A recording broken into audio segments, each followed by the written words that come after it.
বেডের ভেতরে শুয়ে দিল এবং তিনি আল্ট্রাসোনোগ্রাম করা আরম্ভ করে দিল।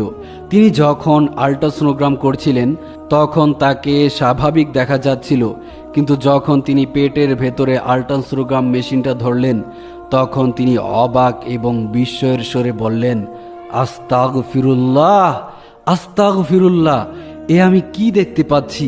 আনিকার আম্মু অবাকের স্বরে ডক্টরকে জিজ্ঞাসা করলো, কি দেখতে পাচ্ছেন ম্যাডাম? আমার মেয়ের কি কোনো খারাপ রোগ হয়েছে? ডক্টর বলল, না, আপনার মেয়ের কোনো খারাপ রোগ হয়নি, তবে যেটা দেখা যাচ্ছে, যেটা হয়েছে সেটার জন্য আমরা কেউ প্রস্তুত নই। আনিকার আম্মু অনেক ভয়ে ভয়ে জিজ্ঞাসা করলো, কি হয়েছে ডক্টর? আমাকে জলদি করে বলুন। ডক্টর তখন বললেন, আপনার মেয়ে প্রেগনেন্ট। এটা শুনে আনিকার মায়ের মাথায় যেন আকাশ ভেঙে পড়ল। তিনি আতঙ্কিত কণ্ঠে ডক্টরকে জিজ্ঞাসা করলেন, এ আপনি কি বলছেন? ডক্টর বললেন, জি হ্যাঁ, আমি ঠিকই বলছি। আপনি একটু কম্পিউটারের স্ক্রিনের দিকে তাকিয়ে দেখুন। আপনার মেয়ের পেটের ভেতরে বাচ্চার নড়াচড়া দেখা যাচ্ছে। দেখুন, এই যে আপনার মেয়ে প্রেগনেন্ট হয়ে গিয়েছে। এটা শুনে আনিকার মা কিছুতেই নিজের চোখেও বিশ্বাস করতে পারছিল না।